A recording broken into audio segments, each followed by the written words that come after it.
When I was a lad, a wallbang was a scenario that arose when one had quaffed a few too many ales, found himself in the company of some wanton wench, lust overflowing until the very architecture of the city became a boudoir for carnal acts, the likes of which, speaking of, would drive mild-mannered men mad, and often known to result in the birth of yet another generation of this virus.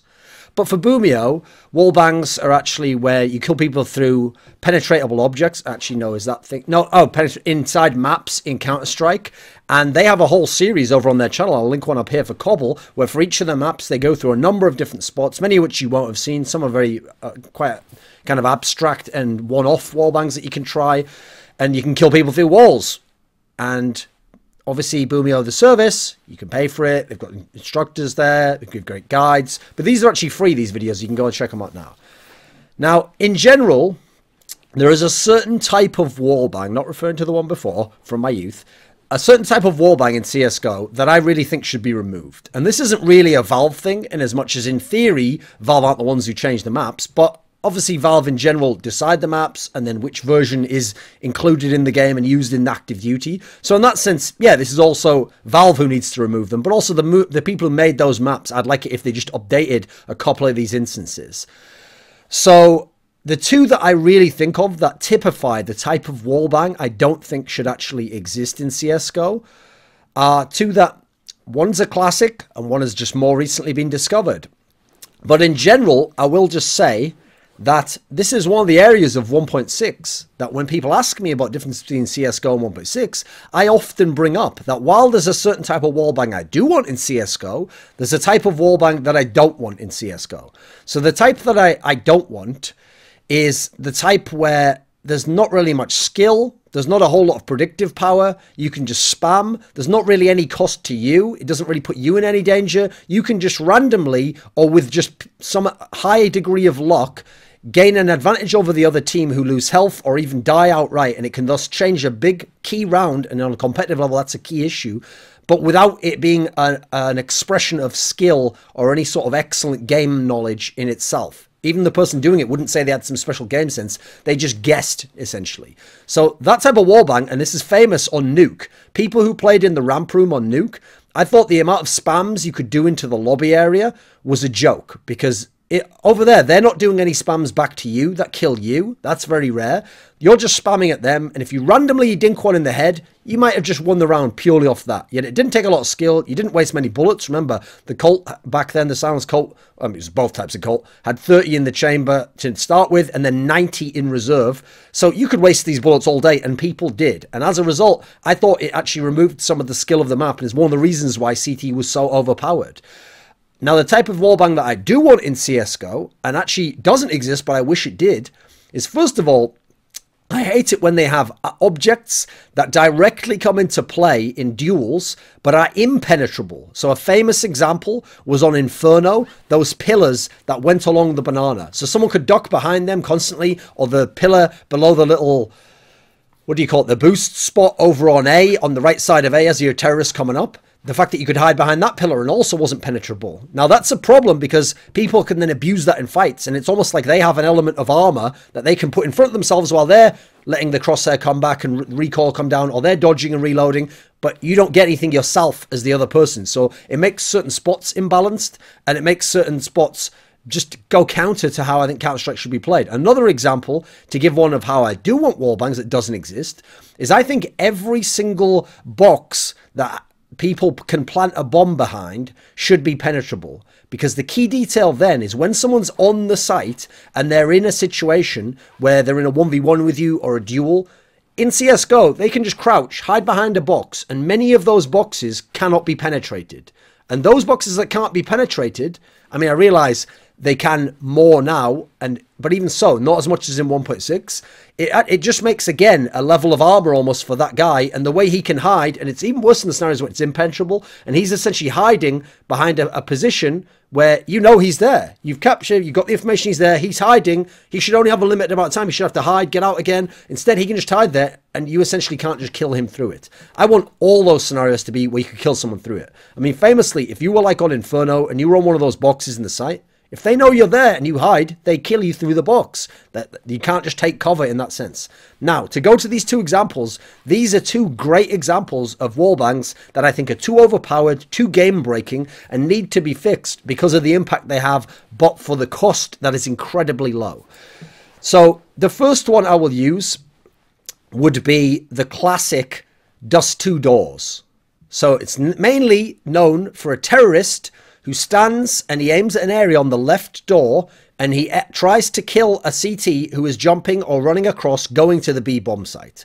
There's a very famous one. They actually changed the doors in CSGO from the original version in the retail of CSGO initially. They were wooden doors and you could shoot through them even more easily and do even more damage and spray through them as a result. And in 1.6 those are wooden doors as well. I didn't agree with this spam spot there either. And what it means is it gives terrorists a great chance to get a kill on a CT that they no longer see. Now, it's one thing if the two people shoot through the gap. The CT has counterplay there. He can kill you through there. You can kill him through there. It's very, very rare you're seeing CTs spamming through that door. It's not the same scenario for both parties. So that my biggest problem with it is there is very little skill involved. Now, I realize people are going to think, yeah, but you know, some players actually, you know, they're using reactions to hit that shot. Like if Guardian does it, he aims in the gap and then he might flick off, or Kenny S. Okay, with them, it's a bit different. But most people, even some pro-AWPers, in fact, a lot of pro-AWPers, don't aim on the gap. They don't have the reaction time to do that. What they do is they aim off on the door on a spot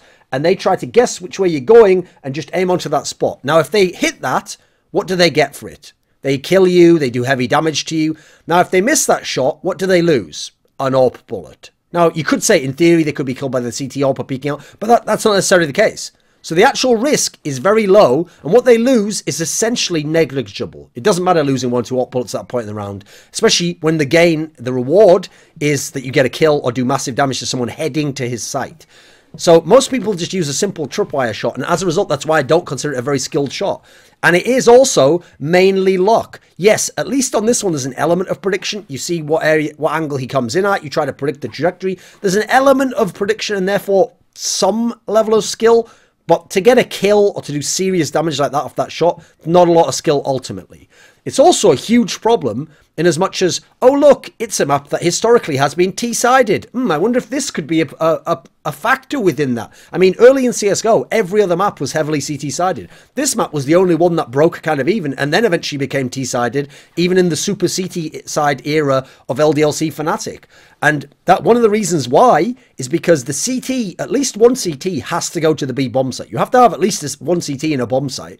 So for that CT to get to his bomb site, he has to risk being killed. Remember, he's not the one who's going to be peeking back with the ult. That's the other CT. So the CT who goes to the bomb site, who's usually the one who's getting sniped at, has a chance to die before he even reaches his site. And there is no way to reach the site perfectly without having this chance. Even if you smoke, even if you flash, even if you nade, it could still happen with luck. Now that's a problem to me. That's why that specific type of spam I have an issue with. Then you got to add in that, as I said, the options for counterplay, they're risky themselves. If you go and AWP and try and AWP back at that, or have your teammate AWP, well, you risk being killed also. What, all this just to get to your own site and stop them killing you? Then let's add in, one of the ways people tried to mitigate the danger of people killing you there was using utility, right? It's using a smoke. And then when the smoke blooms, which admittedly the smokes are more powerful in CSGO than 1.6, then you jump across and hopefully he didn't see where you were, and therefore he has to just take a lucky pot shot when he thinks you might have gone over. Okay, that helps a bit. But why does a CT have to spend money on a smoke, which he can only buy one of in the round, just to get to his bomb site? That's a problem for me. Then you've got to add in, okay, yes, we improved upon that a bit. One of the reasons why Carrigan actually gave, I'll link it up here, in his Reflections interview with me, you know, like a month ago, 3 or 4 weeks ago, for why TSM, as the Astralis was then called, became so dominant on Dust 2. One of the 3 reasons he gave, number 2, was that he invented that famous crossing strat where you use a nade and then a bit of smoke comes off it and you use that to jump across. Therefore, the CT jumping across can save his smoke. The guy at mid saves his smoke, and you have proper utility. I mean, it still costs you a nade, but that's not as much. Nades aren't as crucial in CSGO. Although it means potentially you have to give up a molly or a flash if you want to get a molly. So I guess it has a little bit more utility cost. I still think that's too much a cost just to be able to safely get to your bomb site. Now, the other example, and one of the things that spurred this video, was wallbang we saw just a few days ago, or whenever this video comes out, by Body in Pro League, where he did it against Astralis, and he did it twice in a row. And it was a wallbang where it's on cash, and in the T spawn, he jumps up on that back container, he aims at a dot on the wooden area over the doorway to T middle, and he's able to get a kill on exactly the spot where the AWPer peeks out at CT connector mid. Now, I'll link it up there, a video of it. Now, first of all, covering mid as CT on that map is already one of the trickiest positions. I'd argue the trickiest. It's very difficult. You can be attacked from multiple different positions. You can be flanked. There's all sorts of things can happen to you. Now, you could say, but for this one, why don't CTs just delay? Because you notice everyone's hitting that shot at 149 and everyone's going for it at a certain set time, because unlike the Dust 2 Doors wallbang, they don't actually get to see where you are. They have to just guess entirely. There's even less skill involved in it. You're just trying to hit a timing. And so I guess you could study the demo and see when they come out. But actually, that's not an option, because that CT needs to get there immediately. If you've ever played that spot in any kind of matchmaking, you know people nowadays actually throw a smoke over anyway and smoke you off there. And you have to get ahead of that smoke or get out beyond then. And people can already rush if they have a good spawn and get to the corner of T-mid.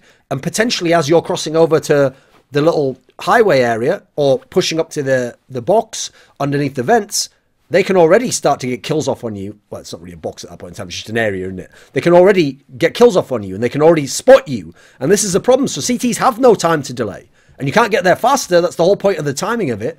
So this is a problem. It's just giving Ts an unfair advantage. A very niche advantage, admittedly, but it's giving them an advantage. And also, here's a key detail. Unlike the Dust 2-1, there is zero counterplay here.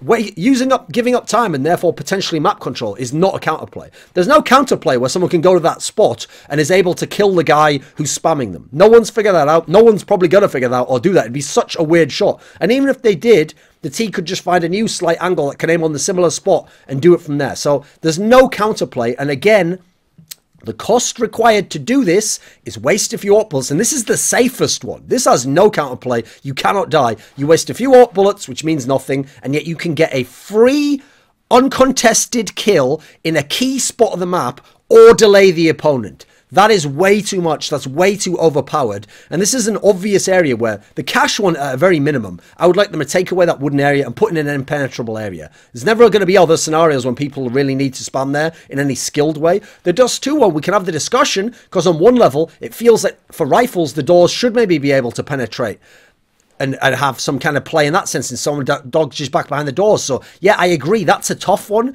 because with rifles we kind of want people to be able to shoot through there, but with AWPs it's problematic in this very specific sense, you know. So I'm not sure how you fix that one. I'm just pointing out there's a key problem there. And as far as other wallbangs go, in general I think the other wallbangs are fine. Like if you go and watch a lot of the ones on Overpass, like those wooden areas around the water area going into the B site, I think those are fine, because they tend to be where someone has heard a sound cue, or they've jumped over and seen someone, or they've spotted someone jumping, and then people shoot into them. There's not as much random blind fire, there's not as many uncontested free kills, and there's a lot more counterplay to those ones.